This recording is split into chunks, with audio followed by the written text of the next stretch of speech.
In nomine Patris et Filii et Spiritus Sancti. Amen. Salve fratres, te iterum videre, Patris allegro, veritas liberabit vos.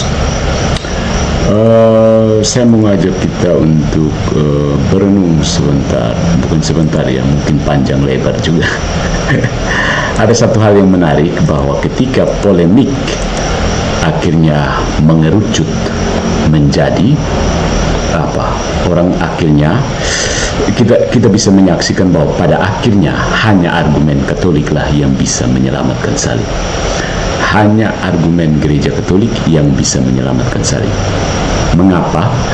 Pada akhirnya De Gingadas harus meminjam argumen Katolik untuk mempertahankan salib, karena dia sadar bahwa posisi Protestan tidak ada otoritasnya. Posisi Protestan tidak punya otoritas. Jadi untuk katekesi kita pada malam hari ini, saya beri judul untuk membela salib, DN harus menjadi Katolik. Walaupun sebentar, untuk sekedar membela salib. Anda harus jadi Katolik untuk membela salib. Anda harus pakai pola pikir Katolik baru bisa. Hanya mungkin kalau dengan pola pikir Katolik. Mengapa? Ini adalah sebuah ironi teologis antara Protestantisme dan Ortodoksi Katolik. Saya akan tunjukkan bahwa dalam video terakhir tentang Bapak-Bapak Gereja versus Sofiatul dan Edis, Pak De Gingadas mau tidak mau berhenti sebentar menjadi Protestan, merangkul tradisi Katolik untuk membela salib. Karena di Protestan memang kuah kosong, tidak ada substansi. Ya, mari kita lihat. Ada ironi yang cukup menyakitkan ya, ironi yang cukup menyakitkan. Ada saat-saat di mana kebenaran itu menertawakan dirinya sendiri, bukan karena dia lucu, tapi karena kebohongan sudah terlalu yakin sedang membelanya. Ya, itulah yang terjadi pada pendeta De Gingadas dari tradisi Reformed. Dia muncul dengan semangat reformator abad ke-21, Alkitab di tangan, kemarahan di dada, dan mikrofon di hadapan kamera. Dia berseru keras menentang ajaran sesat dan mengklaim dirinya penjaga ortodoksi. Dia menuduh, menegur, bahkan memvonis sesat siapapun yang berani mengatakan bahwa penyaliban Yesus bukan rencana Allah. Ironinya, untuk membela salib, Deki harus menjadi Katolik, meskipun hanya sebentar. Ketika dia membuktikan bahwa penyaliban Yesus adalah rencana Allah Tritunggal, dia meninggalkan seluruh logika Protestan yang dia warisi. Dia tidak sadar bahwa untuk menyebut rencana Allah Tritunggal, dia sudah menapaki tanah yang Protestan tolak. Tanah gereja Katolik, tanah tradisi, dan tanah magisterium.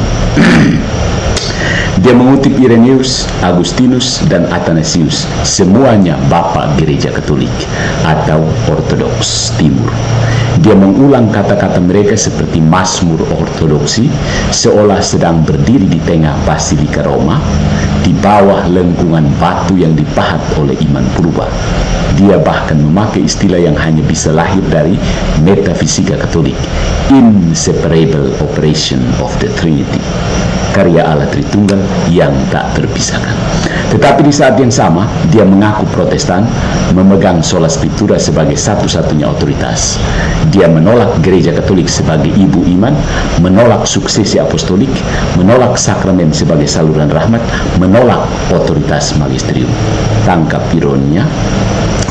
Jadi, bagaimana mungkin seseorang membela ajaran Bapak Gereja sementara ia menolak rumah tempat para Bapak itu hidup dan berpikir?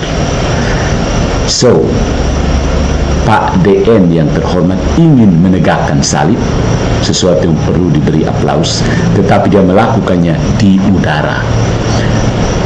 Dia mengutip Bapak Gereja tanpa gereja, mengagungkan ortodoksi tanpa otoritas, dan menyebut iman rasuli tanpa tubuh rasuli yang nyata. Ya, dalam logika Aristotelian, ini disebut contradictio in adjecto, sebuah gabungan kata yang meniadakan dirinya sendiri, self-refuted. Ortodoksi tanpa gereja sama mustahilnya dengan matahari tanpa terang. Pak DN berkata dengan penuh semangat, salib adalah kehendak Bapa, kemuliaan Putra, dan sukacita Roh Kudus. Indah, Katolik sekali, tapi tidak Protestan, ya.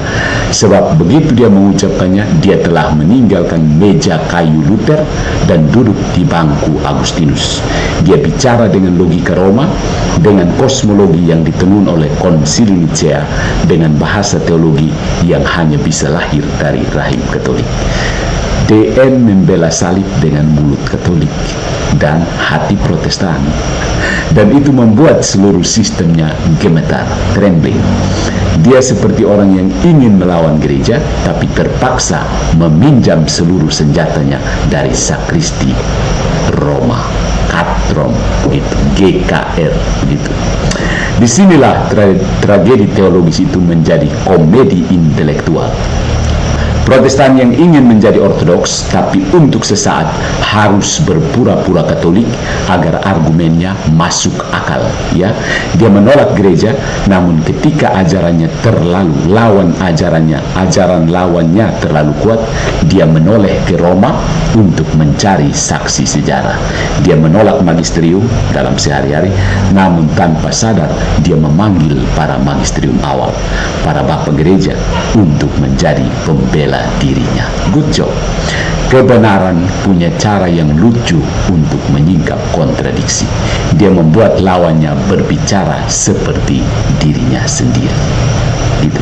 Dan begitulah, untuk membela salib, sekali lagi, De Kingaras harus menjadi Katolik walau cuma sebentar.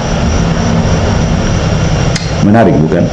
Akhirnya kita tahu bahwa betapa indah ajaran Katolik, sehingga ketika perdebatan Protestan mengalami jalan buntu, ada orang Protestan yang sadar bahwa kita harus kembali ke Katolik. Kalau tidak, bahaya, selesai. Jadi para imam Katolik sebenarnya dengan tenang menonton bahwa akan tiba saatnya seorang Protestan akan merangkul argumen Katolik. Akan tiba saatnya. Dan itu sudah terjadi. Inilah Protestan di tangga tradisi. Ada satu pemandangan yang sulit dilupakannya. Seorang Protestan yang demi membela salib memanjat tangga para bapak gereja. Itu seperti seseorang yang memaki Roma dari bawah tembok Vatikan, lalu naik diam-diam untuk meminjam obor di dalam basilika agar argumennya terlihat terang di YouTube. Bukan? Keren. De Kingaras memulai dengan nada reformator sejati.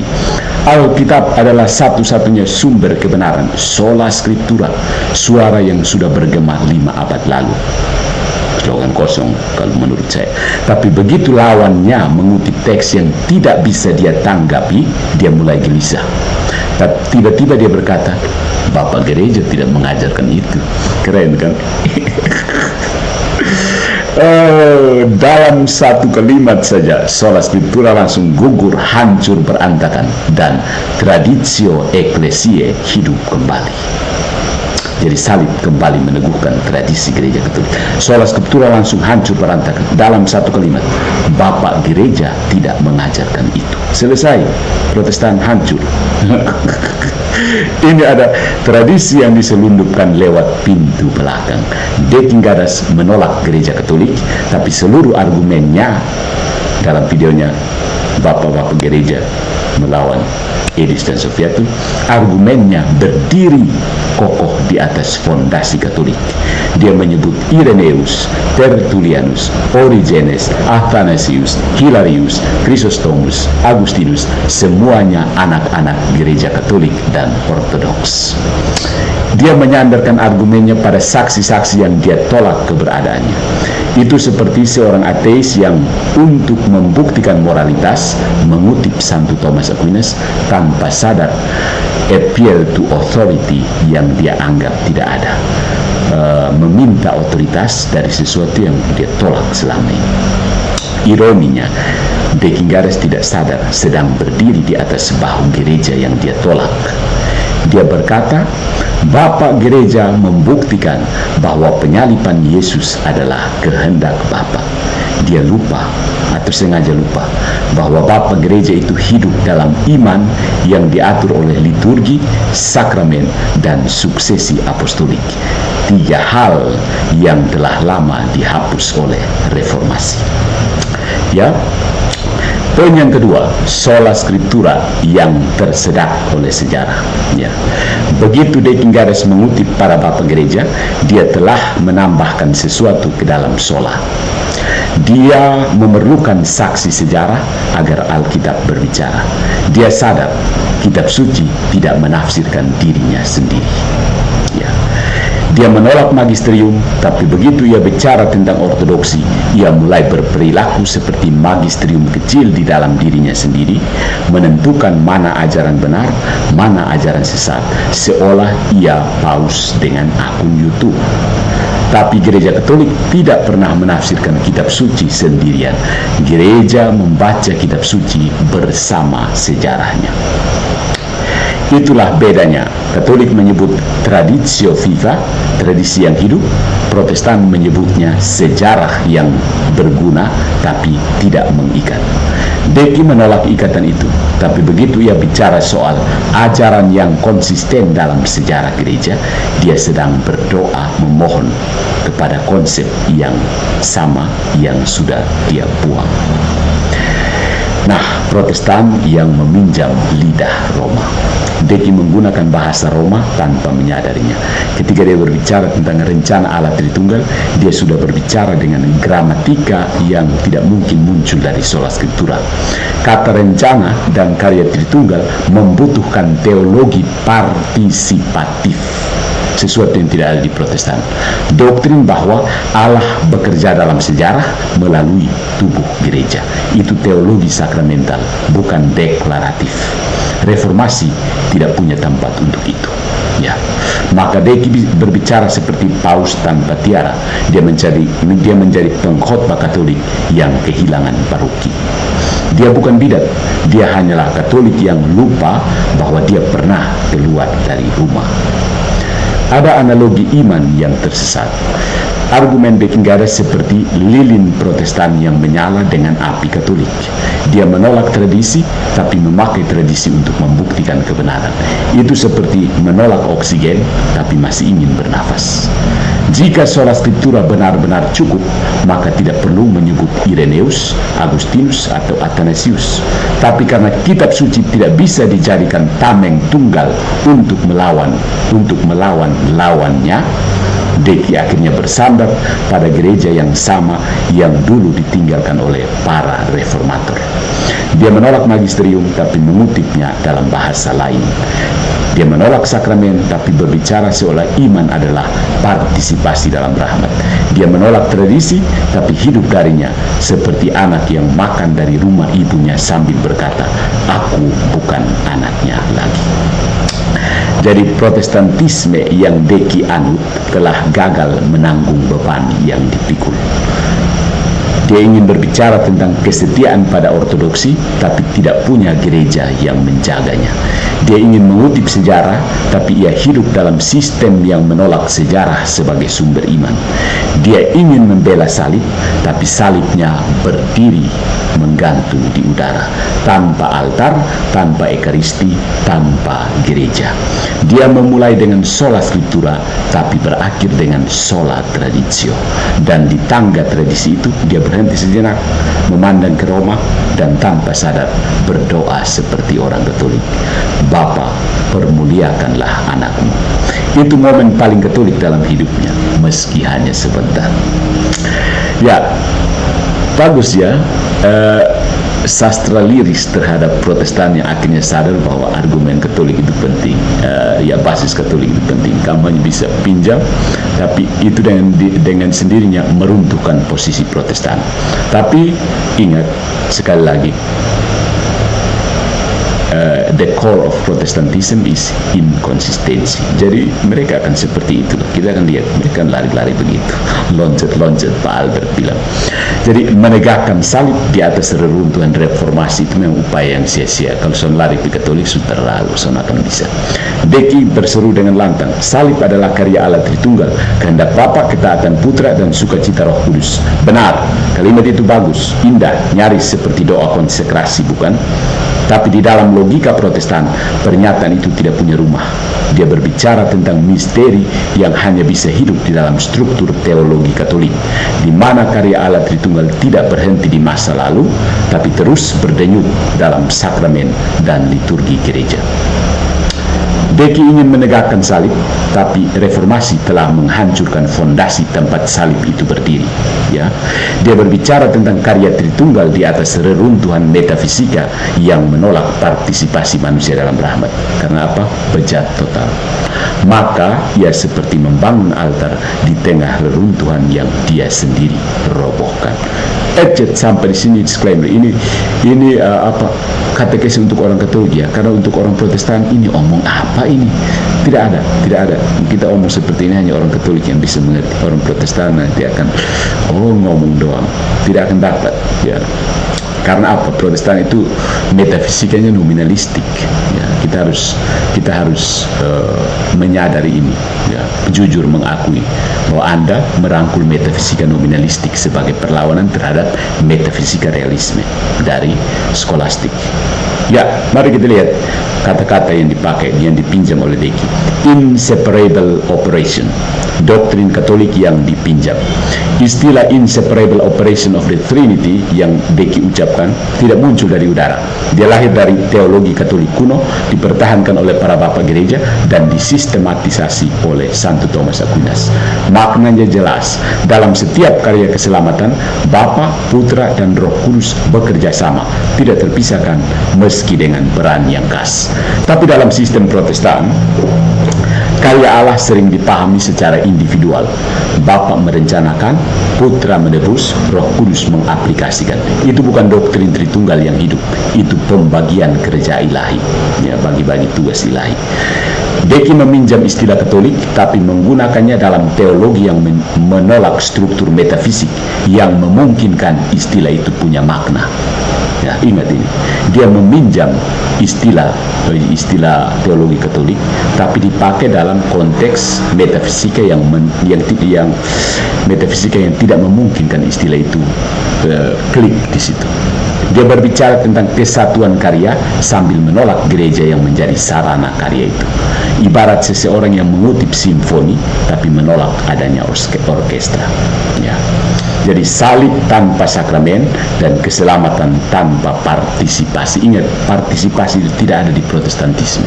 Sekali lagi, konsep partisipasi. Dalam tradisi Katolik, salib bukan sekedar peristiwa sejarah, bukan. Dia adalah misteri yang dihadirkan terus-menerus di dalam Ekaristi. Anamnesis yang hidup. Kristus telah wafat, Kristus telah bangkit, Kristus akan kembali. Salib bukan ide, melainkan tindakan ilahi yang menyentuh manusia lewat sakramen. Dan reformasi menolak hal itu. Good job. Bagi Protestan, salib adalah peristiwa lampau yang sudah selesai. Keselamatan adalah deklarasi iman, bukan partisipasi ontologis dalam karya Kristus. Ya, jadi Protestan cuma omong-omong, kosong substansi. Maka ketika Deki berkata karya Tritunggal, dia meminjam bahasa gereja Katolik, tapi mengosongkannya dari isi. Kosong, substansinya ada di gereja Katolik, yang omong-omongnya Protestan. Ya. Dalam kerangka Protestan, ya. Jadi ketika Deki berkata karya Tritunggal, dia meminjam bahasa gereja Katolik tapi kosong dari isi. Dia berbicara tentang misteri yang tidak bisa dihidupi di dalam sistemnya sendiri. Entah Reformed, entah Lutheran, entah apa, Pentakostal, tidak bisa. Misteri tidak bisa hidup di Protestantisme. Di situ hanya saling baku adu ayat. Dan mereka tahu bahwa ketika tidak bisa lagi adu ayat, kita larinya ke Katolik sudah. Buang handuk istilahnya. Jadi kita menyaksikan bahwa pendeta-pendeta buang handuk, ya. Buang handuk, terakhir harus ke Katolik. Dari dalam kerangka Katolik, itu adalah kenyataan yang mengalir Karya Tritunggal itu kenyataan yang mengalir dari salib menuju altar, dari Golgota menuju ke Ekaristi. Gitu. Jadi Deki ingin memegang makna itu, tapi dia sudah membuang wadahnya. Sabar, di sini mereka minta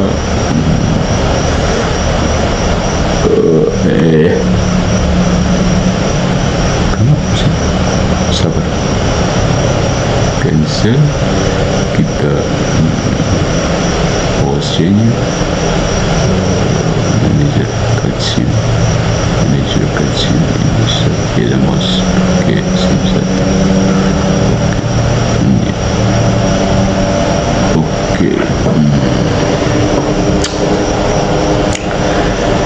Oke, kok rusak mau?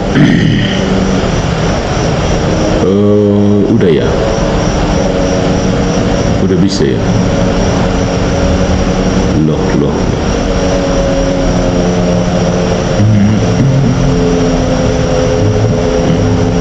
Oke. Ya ada mouse, ada nih cover. Oke. Ya ada mouse, oke. Iya, gimana? Live ulang aja dong. Tidak bisa live ulang. Saya rekam, jadi nanti kamu ikut sini. Oke. Yang berikut, ya Deki ingin memegang makna itu, tapi ia sudah membuang wadahnya. Yang ketiga, trinitas di bibir, tapi nominalisme di otak. Reformasi tidak hanya memecah gereja, tapi juga memecah metafisika. Luther menolak filsafat skolastik dan menganggap metafisika sebagai kesombongan manusia. Calvin menekankan kedaulatan Allah yang absolut, tapi menyingkirkan gagasan partisipasi ontologis manusia dalam Allah. Calvin, Luther. Hasilnya, teologi tanpa tubuh, iman tanpa simbol, misteri tanpa sakramentalitas. Dan di tengah reruntuhan itu, Dekinggaras berteriak tentang Tritunggal dengan lidah Katolik, tapi otak nominalis. Dia menyebut Allah Tritunggal, tapi tidak bisa menjelaskan bagaimana karya itu tetap hidup di dunia. Dia berkata Allah bekerja, tapi dia menolak struktur partisipatif yang menjadikan karya itu nyata di tengah umat. Dia ingin keindahan Katolik tanpa struktur Katolik. Dia ingin makna tanpa gereja. Dia ingin salib tapi tidak ingin altar. Jadi ini di Protestantisme atau minimal di Reformed, Deki dan kawan-kawan, salib adalah misteri yang hilang makna. Ya, ketika mau mencari makna salib, Alkitab saja tidak cukup. Dalam gereja Katolik, salib bukan hanya lambang penderitaan, melainkan puncak kasih Allah yang dihadirkan terus di dalam Ekaristi. Dekinggaras dengan semangat apologetiknya membela salib dari mereka yang menolak rencana Allah. Tetapi dalam sistem teologinya sendiri, salib itu kehilangan daya real. Saya sudah uraikan dari beberapa video saya sebelumnya, dan sekarang puncaknya. Dia hanya tinggal tanda hukum pengampunan, bukan peristiwa metafisik yang mengubah keberadaan manusia. Ingat itu. Di tangan Katolik, salib adalah tindakan Allah yang dihadirkan dalam rahmat. Di tangan Protestan, salib menjadi simbol historis yang dipercaya oleh iman pribadi. Ini pokok-pokok penting perbedaannya. Dekinggaras mencoba mempertahankan makna Katolik sambil berdiri di tanah Protestan, dan hasilnya adalah retakan logis yang tidak bisa ditambal. Ya, jadi untuk membela salib sebagai karya Tritunggal, Dekinggaras harus melangkah keluar dari teologinya sendiri dan berdiri di tanah Katolik. Welcome back. Dia harus mengakui metafisika partisipasi, realitas sakramen, dan kesatuan gereja yang menghadirkan karya ilahi di dunia. Begitu dia bicara tentang karya Tritunggal yang tak terpisahkan, dia sudah menyeberang, meski hanya sebentar, ke sisi GKR, a.k.a. Katron. Dia berbicara seperti seorang Katolik yang belum sadar telah bertobat.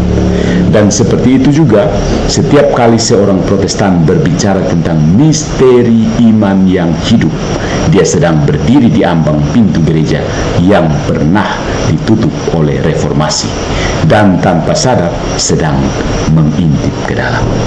Ya. Di sini ada gereja yang dikutip tapi tidak diakui, inkonsistensi. Ada paradoks yang nyaris tragikomik. Sedih tapi lucu, lucu tapi sedih. Paradoks yang nyaris tragikomik dalam cara De Gingadas berbicara. Dia berseru dengan lantang, ajaran yang benar adalah ajaran gereja. Yes. Yang dia maksud dengan gereja, apa yang dia maksud dengan gereja, hanyalah gema samar, gaung samar-samar dari sesuatu yang sudah dia tinggalkan.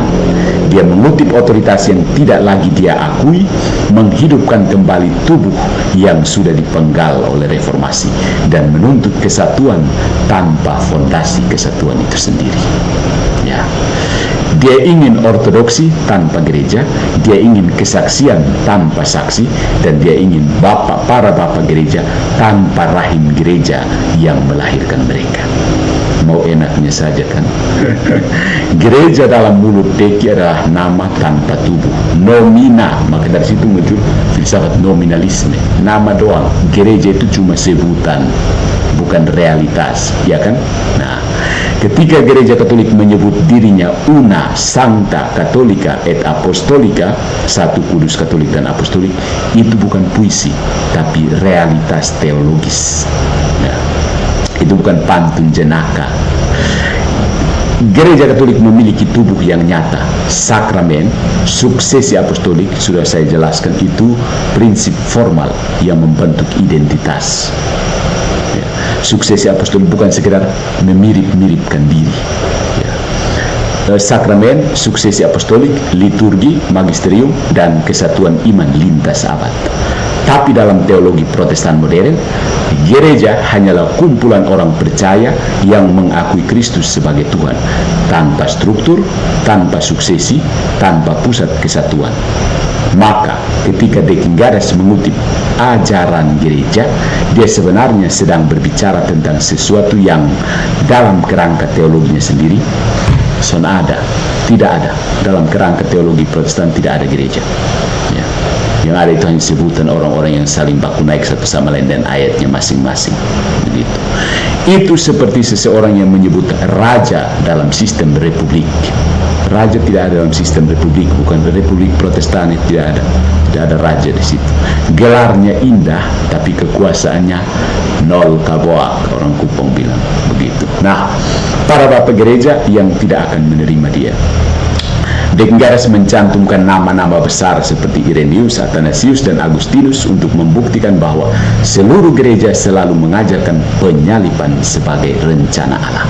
Tapi kalau dia hidup di zaman mereka, para bapak gereja juga akan menatapnya dengan heran. Lu siapa? Irenaeus akan bertanya, siapa uskupmu? Athanasius akan berkata, di bawah otoritas konsili mana engkau berdiri? Agustinus akan menambahkan, apakah engkau percaya pada rahmat yang bekerja melalui sakramen? Kira-kira Deki dan teman-teman mau jawab apa? Dan tentu saja Deki, MYM, Albert Rumampuk, Esra Soru, siapa lagi, tidak punya jawaban, tidak akan punya jawaban. Sebab dia atau mereka itu mengutip para santo yang hidup dan mati di bawah gereja yang memiliki paus, sakramen, dan struktur hierarkis. Gereja yang dia sendiri anggap keliru, sesat, ya. Maka dia berbicara dengan bibir yang penuh kutipan Roma, tapi dengan hati yang menolak Roma. Dia bersandar pada akar yang dia potong. Dia menegakkan salib dengan kayu yang sudah dia bakar. Jadi ada otoritas gereja, otoritas tanpa referensi, paus di dalam diri sendiri. Ketika dia berkata ajaran sesat harus dilawan, dia sedang memainkan peran paus tanpa sadar. Ya, Dia menunjuk, menegur, menilai, dan memutuskan mana ajaran yang benar. Semuanya dilakukan dengan otoritas yang dia klaim berasal dari Alkitab pribadi. Tetapi tanpa struktur gereja universal, siapa yang menentukan ortodoksi? Dia, dirinya sendiri. Mikrofon dan kamera menjadi takhta barunya. Dan inilah kontradiksi paling telanjang. Dia menolak paus di Roma, tapi menjadi paus kecil bagi denominasi digitalnya. Dia menolak magisterium, tapi bicara dengan gaya magisterial. Dia menolak suksesi apostolik, tapi bertindak seolah dia penerus rasul yang terakhir. Nah, ada ironi historis mengutip Roma untuk menentang Roma. Setiap kali Deckenggares berkata Bapak Gereja, dia memanggil kembali ingatan kolektif Gereja Katolik. Para bapak itu menulis dalam bahasa Latin dan Yunani gereja. Mereka berdoa dalam Ekaristi yang sama yang dirayakan setiap hari di altar Katolik. Mereka mengakui Paus Roma sebagai simbol kesatuan iman. Jadi, ketika Deckenggares menggunakan mereka untuk melawan Roma, itu seperti orang yang menulis pamflet anti-Katolik di atas kertas yang dicetak oleh Vatikan. Dia ingin menolak Roma, tapi Roma tidak henti-hentinya mengalir dalam darah teologinya. Nah, inilah gereja sebagai kenyataan yang tidak bisa dipinjam. Gereja bukan ide yang bisa dikutip lalu dibuang. Gereja adalah tubuh yang hidup. Tradisi bukan museum sejarah. Tradisi adalah nadi yang berdenyut dalam Ekaristi. Dan para bapak gereja bukan cendekiawan bebas seperti kebiasaan Anda menyitir sekolah-sekolah modern. No, mereka adalah anak-anak rahim Katolik yang menyusu dari liturgi dan magisterium. Deckenggares ingin menggunakan gereja seperti alat bukti, dipanggil ketika berguna, dipakai ketika berguna, disingkirkan ketika mengganggu. Dan sudah sejak awal kan dia sendiri mengaku, you are the Pope. Yeah. Tapi gereja bukan saksi dalam sidangnya Deckenggares dan Sofiatul dan Edis. Bukan. Gereja adalah ruang pengadilan itu sendiri. Dan di ruang itu dia sedang berdiri sebagai terdakwa, bukan hakim. Jadi untuk membela salib, Deki menyalakan lilin Roma. Tapi lilin itu hanya menyala selama dia meminjamnya. Begitu dia menolak gereja, cahayanya padam kembali. Dia ingin ortodoksi tanpa magisterium, sejarah tanpa kesatuan, dan bapak gereja tanpa gereja. Tapi ortodoksi tak pernah melayang-layang di udara. Dia selalu bertumbuh di tubuh yang bernama eklesia. Deckenggares berbicara dengan semangat konsili, tapi tanpa konsili. Dia berdebat dengan semangat paus, tapi tanpa Roma. Dia membela iman para santo, tapi menolak tubuh yang membuat mereka jadi santo. Maka tragedinya bukan bahwa dia salah, bukan, tetapi bahwa dia benar di tempat yang salah. Benar di tempat yang salah.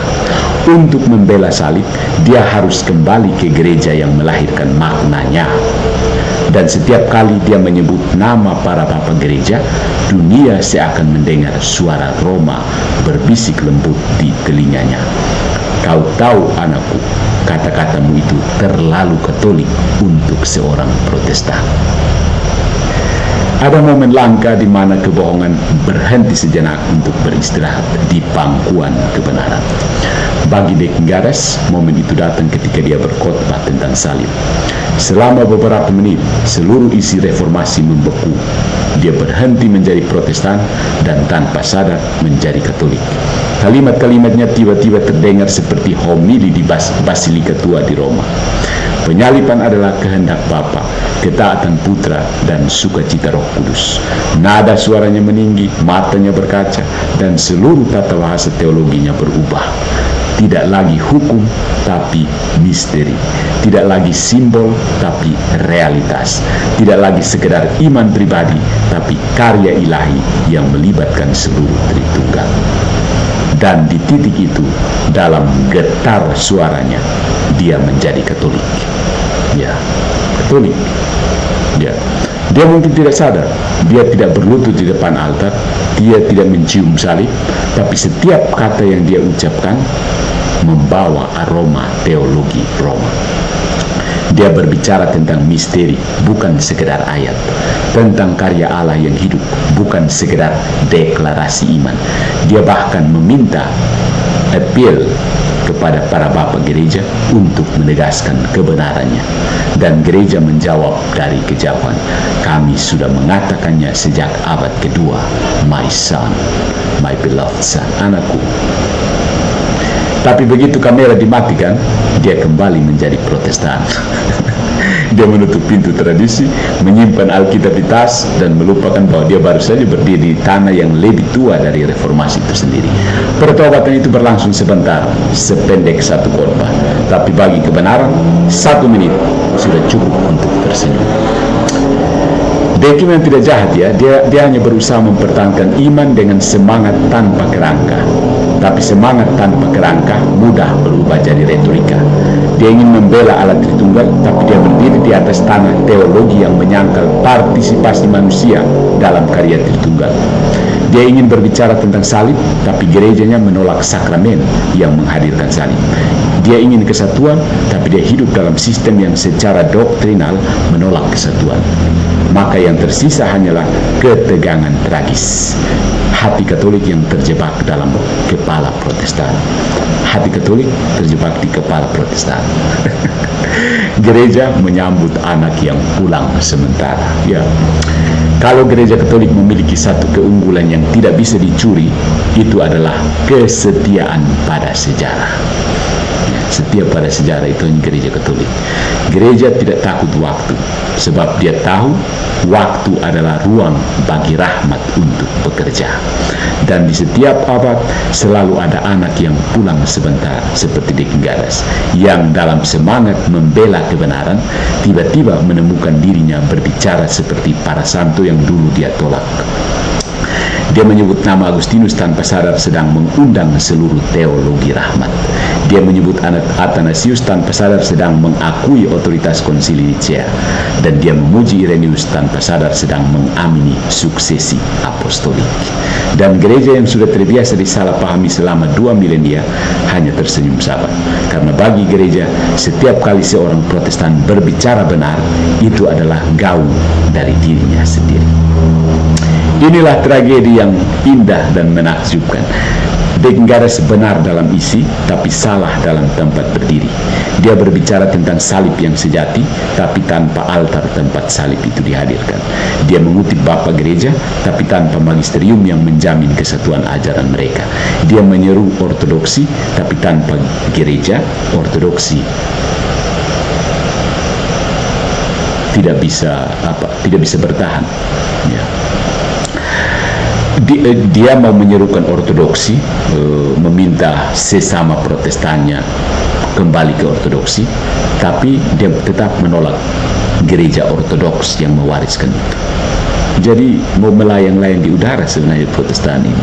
Dia ingin menjadi penjaga iman, tapi untuk melakukan itu dia harus menyeberang, meski hanya beberapa langkah ke wilayah Katolik. Dan dalam langkah singkat itu, gereja menemukan pengakuan tidak langsung bahwa kebenaran Katolik masih berdiri, bahkan di mulut mereka yang menolaknya. Ya kan? Ya. Pada akhirnya, Dekim Garas membuktikan sesuatu yang lebih besar dari dirinya sendiri, bahwa kebenaran tidak bisa dihapus dari sejarah. Kebenaran tidak bisa dihapus dari sejarah. Ketika seorang Protestan mencoba membela salib, dia terpaksa menyentuh kembali akar Katoliknya. Dan akar itu, betapapun keras dia menolak, tetap memberi nutrisi pada kata-katanya. Dekim menjadi Katolik sebentar, bukan karena dia ingin, tapi karena logika memaksa dia. Dan mungkin di mata Allah, detik singkat itu lebih jujur daripada 1000 jam khotbah. Ya. Gereja tidak perlu menertawakannya seperti Pater Allegro. Dia hanya perlu menunggu. Sebab cepat atau lambat, setiap argumen yang tulus akan menemukan rumahnya sendiri. Dan rumah itu sejak 2000 tahun lalu tidak pernah berpindah alamat. Ecclesia Catholica. Ya, dengan penerus terakhirnya sekarang Leo ke-14. Leo 14 bahasa ke-14 bahasa Latin apa ya? Saya lupa dari tadi pengumuman waktu ini. Habemus Papa. Jadi saudara-saudariku, intinya di sini kata-kata puitis tadi untuk Protestan yang yang sudah berhasil menghirup aroma Katolik, salib tidak berdiri di udara, saudaraku. Ya.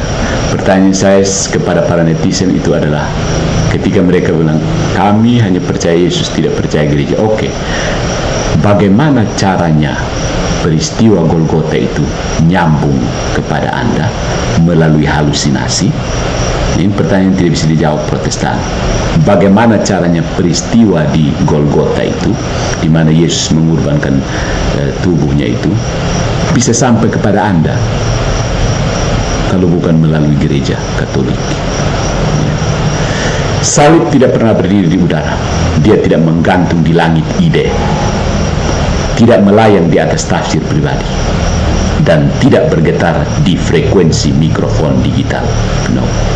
Salib berdiri di tanah yang kokoh, di altar gereja, di tubuh umat Allah, dan dalam darah yang mengalir dari generasi ke generasi melalui sakramen. Tanpa gereja, salib hanyalah peristiwa yang sekarang diperdebatkan. Tanpa sakramen, salib hanyalah kenangan. Dan tanpa magisterium, salib hanyalah interpretasi. Dan itulah yang terjadi di Protestan sampai detik ini. 500 tahun kuah kosong. Kalau mau makan dagingnya, terpaksa harus lari ke dapur Katolik sebentar.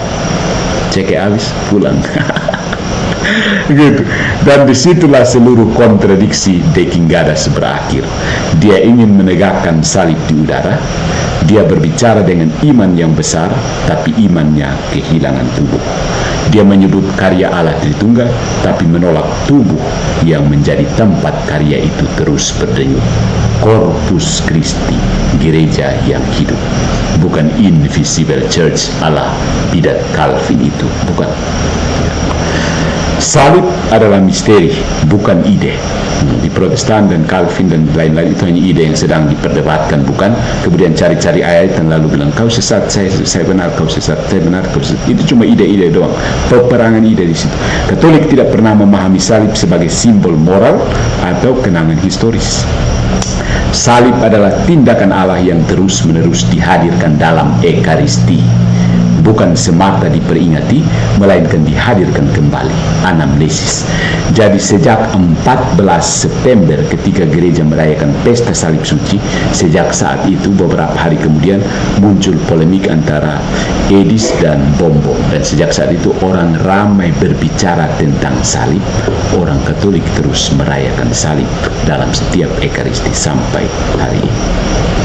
Itulah sebabnya gereja Katolik menyebut misa sebagai kurban Kristus yang sama dihadirkan secara tanpa darah. Dalam kerangka itu, salib tidak berhenti di Golgota. Dia hidup di setiap altar, di setiap tangan imam yang mengangkat hosti, di setiap umat yang menjawab amin. Tanpa sakramen itu, salib hanyalah kisah masa lalu yang ditafsirkan berbeda oleh setiap pendeta, mulai dari Edis, Bom Bom, siapa lagi, Sofiatu, De Quingadas, MBM, Albert Lumampu, Mel Atok, Ezra Sorum, siapa lagi yang lain-lain yang saya tidak lihat. Salib itu hanya kisah masa lalu di Protestan, saudaraku. Dan sekarang kamu mempertanyakan kembali, siapa yang susun itu cerita, Gitu. Lalu Protestan Reformasi dan peristiwa Golgota itu kan cuma ini apa saja, aktor panggung di mana para pemeran memerankan lakon yang disutradarai oleh Tuhan. Situ jadi nonton kembali salib. Ya. Situ hancurnya. Makanya sekali lagi saya menegaskan, Protestantisme adalah penghancur kekristenan nomor 1. Serigala berbulu domba. Saya mengulang 4 hal yang menjadi tuduhan yang kemudian dilaporkan ke Polda. Jelas itu. Yang diangkat oleh PIS kemudian menjadi bahan laporan ke Polda. Empat hal itu benar, memang benar. Dari sini kita bisa tahu. Ya. Jadi Protestantisme dan ruang kosong ortodoksi. Reformasi memulai dengan niat membela kebenaran kitab suci, tapi dalam prosesnya memutus jalur sejarah yang menjaga kebenaran itu. Ketika mereka memisahkan diri dari Roma, mereka kehilangan wadah teologis yang membuat ortodoksi mungkin terjadi. Sebab ortodoksi bukan sekedar benar secara doktrin, melainkan setia secara kontinuitas. Itu arti utama dari ortodoksi. Ya, setia, ya, bukan pilih-pilih. Kau suka yang mana ya? Begitu. Deinggares mengira dia sedang membela iman para rasul, tapi tanpa sadar dia hanya mengulang gema yang jauh dari sumbernya. Dia berbicara tentang rencana Allah tanpa struktur gerejawi yang menjamin tafsir tentang rencana itu. Dia bicara tentang kesetiaan pada iman sejati, tapi tidak memiliki magisterium yang bisa mengatakan mana iman sejati dan mana ilusi pribadi. Dalam istilah logika, dia mengklaim konklusi tanpa premis. Sekali lagi, mengklaim konklusi tanpa premis. Gereja Katolik adalah satu-satunya tempat di mana salib tidak hanya dikenang, tapi dihadirkan, represent. Dia adalah tubuh yang membuat penebusan tetap hidup melalui pembaptisan, ekaristi, dan sakramen-sakramen lainnya. Di luar gereja Katolik, salib menjadi ide abstrak, bisa ditafsirkan, dijual, diperdebatkan, bahkan dijadikan konten. Tapi di dalam gereja, salib adalah realitas yang mengubah, mentransformasi manusia, menebus dunia, dan menembus waktu.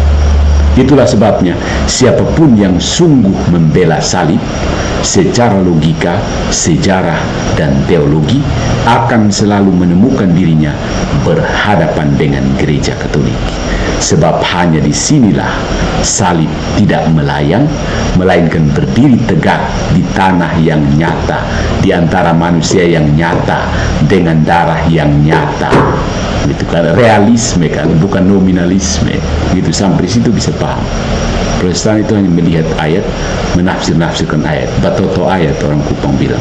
Batoto ayat. Jadi Deki sudah tahu kalau batoto terusan akan bisa.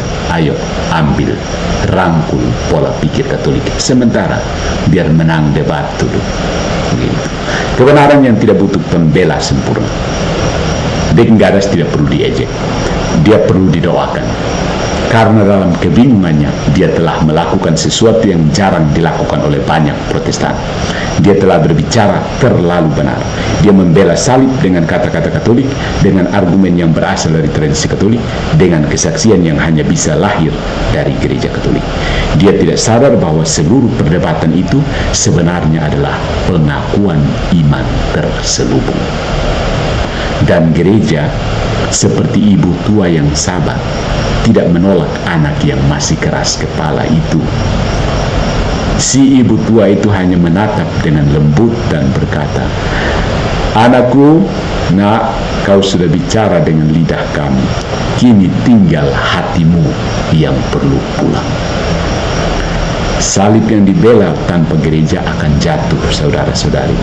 Tradisi yang dikutip tanpa magisterium akan membusuk jadi slogan. Dan ortodoksi tanpa tubuh Katolik hanyalah bayangan yang meniru bentuk aslinya. Deinggares mungkin tidak sadar, tapi dia telah membuktikan satu hal: hanya teologi Katolik yang mampu memikul beban salib tanpa kehilangan keseimbangan logika. Penting dicatat. Sekali lagi, Deinggares telah membuktikan satu hal: hanya teologi Katolik yang mampu memikul beban salib tanpa kehilangan keseimbangan logika. Silahkan tonton kembali tanggapan-tanggapan saya sejak awal. ketika beberapa pendeta nyinyir mengatakan Patris Allegro sedang memungut remah-remah dari polemik Protestan yang baku naik tanpa hasil itu. Akhirnya larinya ke Patris Allegro juga, gerejanya Patris Allegro maksudnya. Semua jalan yang jujur menuju salib, cepat atau lambat akan berakhir di Roma. Ya. Semua jalan yang jujur menuju salib, cepat atau lambat akan berakhir di Roma. Silakan baca Scott Hahn. Ya. Siapa lagi? John Cardinal, Santo John Henry Newman. Siapa lagi? Sam Shamoun. Ya, Sam Shamoun juga keren kan? Sebab Roma bukan pesaing salib. Dia adalah tanah tempat salib berdiri dan tidak roboh. Dan di sana, di keheningan altar, salib tidak lagi butuh pembela yang sempurna. Dia hanya butuh seorang manusia yang setelah semua debat selesai, berani berlutut dan berbisik, Tuhan, ampunilah kami, sebab kami terlalu sering membela kamu, membela engkau tanpa mengenal engkau. Saudara-saudari, salib mengajari kita diam. Jadi biarkan para pendeta Protestan yang berpolemik itu mengatakan para Roma Katolik itu takut semua, tidak mau berdebat dengan mereka. Pada akhirnya salib tidak meminta kita untuk berbicara lebih keras, tapi untuk diam lebih dalam. Semua argumen, semua debat, semua teriakan tentang siapa yang benar akhirnya akan jatuh di kaki salib yang sunyi itu. Karena di sana kebenaran tidak lagi berdebat, kebenaran disalibkan. Ya. Ingat kan dialog Pilatus dengan Yesus. Quid est veritas? Apa itu kebenaran? Yesus hanya diam saja. Yesus tidak polemik dengan apa siapa waktu itu. Tidak ada polemik di situ tentang apa itu kebenaran. Dia tahu bahwa kebenaran harus disalibkan. Begitu. Jadi harus tunduk terhadap misteri salib. Sampai pada titik ini kamu tahu bahwa Protestan sudah lari dari misteri dan kembali ke tafsiran pribadi. Gereja Katolik tidak mempertahankan salib dengan kata-kata, tapi dengan darah. Dia tidak hanya mengajarkannya, tetapi menghidupinya setiap kali imam mengangkat hosti dan berkata, "Hoc est corpus meum." Inilah tubuhku. Hoc est corpus meum. Itu adalah kalimat yang tidak bisa diucapkan oleh siapapun yang hanya percaya salib sebagai simbol, bukan realita atau kenyataan. Dan mungkin tanpa sadar, Deckenggares sudah terlalu dekat dengan misteri itu. Terlalu dekat untuk menyangkal, tapi terlalu takut untuk mengaku. Mungkin dia tidak membenci gereja, mungkin dia hanya belum sanggup menerima bahwa di balik semua retorika dan kemarahan yang dia cari sebenarnya bukan kemenangan debat, tetapi rumah rohani tempat salib berhenti menjadi ide dan kembali menjadi kehidupan. Gereja Katolik akan menunggu seperti ibu yang menunggu anak yang tersesat dalam debat panjang untuk akhirnya pulang makan malam. Sebab tidak ada yang terlalu jauh untuk kasih yang disalibkan. Dan siapapun yang sungguh membela salib, cepat atau lambat akan sampai di tanah yang sama, di depan altar, di mana argumen berhenti dan hanya satu kalimat yang tersisa. Domine non sum dignus. Tuhan, aku tidak pantas, tetapi bersabdalah saja, maka saya akan sembuh. Laudetur Yesus Christus, nge benje pohvalone Yesus Christus, i Maria sapse Diovica. In nomine Patris et Filii et Spiritus Sanctus. Amen.